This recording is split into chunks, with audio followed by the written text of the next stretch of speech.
Welcome to the Life is Relationships podcast, where we share biblical truths about marriage, parenting, and discipleship.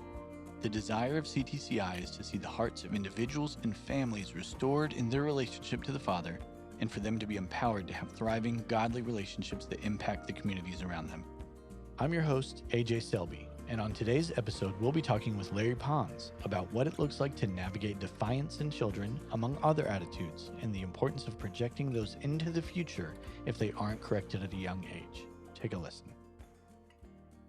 Hey, Larry, thank you so much for joining us again. Hey, Jay, it's good to be back. I have many friends. I don't have any children yet, but I have many friends that have young children. And I think this can even apply even from whether it's the terrible twos, all the way into the teenage years. But there's an attitude that people are recognizing in their children that many would define as defiant. What are some ways that you can recognize if your child is being defiant, and how do you go about handling It's not hard to recognize a defiant child. And I think you said there's an attitude, and that's the way I would define it. It's really an attitude that challenges parents to the degree that they're looking at this 2 year old or 3 year old who's much smaller than they are, and yet that child is standing up to them, and so that's what you call a defiant child who's not doing what they're being asked to do. But I think it centers into an attitude that's been allowed in a child, and learning how to correct that attitude is extremely important, especially when they're young. As a matter of fact, the younger, the better. So when we start looking at attitudes in children, you can recognize them very quickly. And it's so funny because when I've asked parents, how do you define an attitude? Well, they all just roll their eyes. And it's something that's easily seen, but not easily defined because it comes out in so many ways. So for us, attitude was one of the areas that we wanted to make sure that we were consistent in dealing with in our children. An attitude about anything demanded special attention. Now, we can call it discipline, and we haven't talked a lot about disciplining and correct discipline and what it means, but uh, consistency and being able to not allow that attitude to express itself in wrong ways. For us, a little attitude was just as bad as a big attitude. Most parents tend to let little attitudes just creep on by. that? And just before we go further, what are some examples that you have seen of the little attitudes? Well, when you ask a child to do something and they've heard you and they just kind of look at you, or they say no way, or they just ignore you. I mean, it could be expressed in so many little ways. Yeah. But most parents, because they're either too tired or too busy, do not want to deal with these little things. But it's like any problem. If you deal with it on a small level, and you're effective with it, then you do not have to be concerned about it growing into a larger problem when you can be when it takes much more effort and much more time to do. So we agreed, Susan and I, that when we saw even a small attitude in our children, we would address it. Now we would address it different ways on a level of saying, "Did you just speak back to me?" Would be enough of response when they had to answer, and if they said no, that's an attitude. you Yeah. know, no, I didn't speak back to you. I didn't do. And say, come here, look at me, and let's talk about this. I want you to respond correctly to me. And if they didn't respond, then it would take us into another place in the discipline process and the training process. So we were very careful to make that we had five things in our family, but we'll just talk about this one attitude that we looked for, or that would come up almost every day in our household, but we dealt with it on a level that was dealable rather than large, difficult things. I want to say this, that when we started dealing with our children in a correct way when they were young, we did not have to deal with those attitudes when they were older. And most parents don't realize that. So if you're dealing effectively with them, you're really making way for a wonderful. We had wonderful teenage years in our household. The reason was that attitudes doesn't mean an attitude didn't come up. It just means that we were able to deal with it on a level that was not challenging.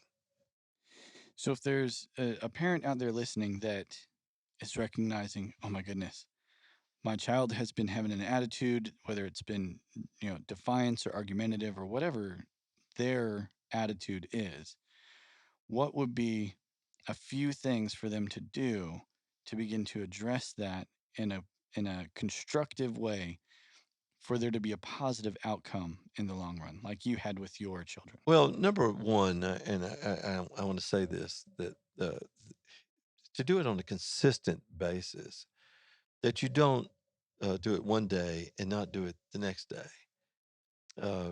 Consistency, Jesus Christ was the same yesterday, today, and forever. That's pretty consistent. Parents need to be consistent. Children need to know that parents are serious in their dealings with them. And so they need to know who the parent is and who the child is. And in this case, this is so very practically. If I were dealing with one of our children who had attitude, I would have them come and stand in front of me, look them in the eye, make sure they were paying attention, all these things. Anything outside of that was a bad attitude. And so they had to say, yes, sir, or yes, ma'am, depending which one of us it was, and not be without all the other things that go with that and running away. And now, most parents say, why do you get children to stand there? Well, that's because we dealt with other things in their behavior patterns that required them. That's disrespect or disobeying, were other items that we dealt with, or whining. And everyone says, yeah, I asked the question, what is whining? And no one has ever defined it. They just, everybody, you do the high, whiny voice, which we wouldn't allow them to communicate that way. They had to communicate in their normal, regular voice. But all these areas, you see, we were consistent in when they came up. That if we saw, if we got in a car, if it was after a school day, and when the children are tired, it's reasonable to say that you're tired. Okay, it's tired, but let's don't show in that. You still say yes, sir. You don't have to say not respond. See, that's an attitude. And so when we say deal with it, in other words, you want to make sure that they understand that you're seeing something in them that's not correct, and you want to correct that that part of their nature Yeah. at that moment. So for a parent out there listening, it would probably be there are a couple steps that they probably need to, as a couple, or if they're a single parent, they need to define what the correct action is for, or the correct way that their child is to be acting, and then be able to consistently reinforce that. Parents have to start off being in agreement with the way they're going to handle their children. Yeah. If they're not, you're not going to be consistent. Number one, but number two, you're going to be you're going to be in opposing forces, and you're not going to back each other up. And the children will know that. Children will know who to go to ask what questions, and ask, if I can have this or if I can have that. One parent may deal with it, one parent may not. Uh, Express a desire to see that child change. So first, you have to be in agreement, and then the method, your approach to this. Parents are going to have to trust each other. That if the father is handling the situation, that the mother will just trust that he can handle that, and the father same way with the mother. But because you've talked about this, I think that the basis of all this is really having goals for your children. I think if you sit down as parents and say, what do you want this particular person to be? The what I'm talking about is project your 2-year old into a 22-year old. Yeah. Because if you do not work with your child and all the idiosyncrasies they may express or the character flaws they may have, That's what they're going to be when they're 22 or 32. Project a 4-year-old into a 30-year-old.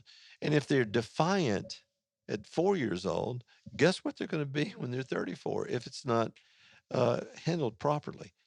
And so if you can project your children into the future and say, we're not, that's what we're going to work for. They're going to be a one.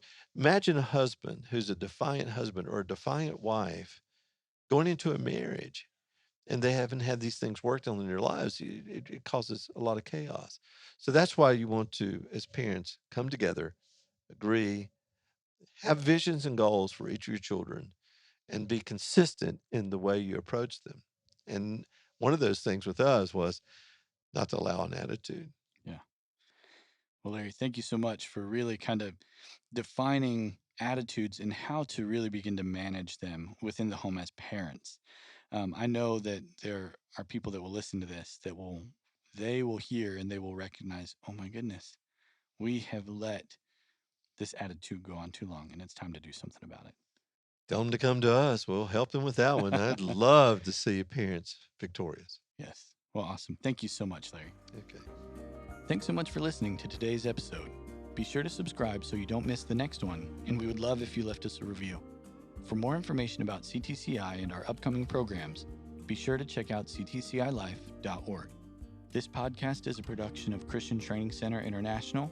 It is produced by AJ Selby, Rebecca Wall, and Seth Stradling. It is edited, mixed, and mastered by AJ Selby and Corey Kastmeyer.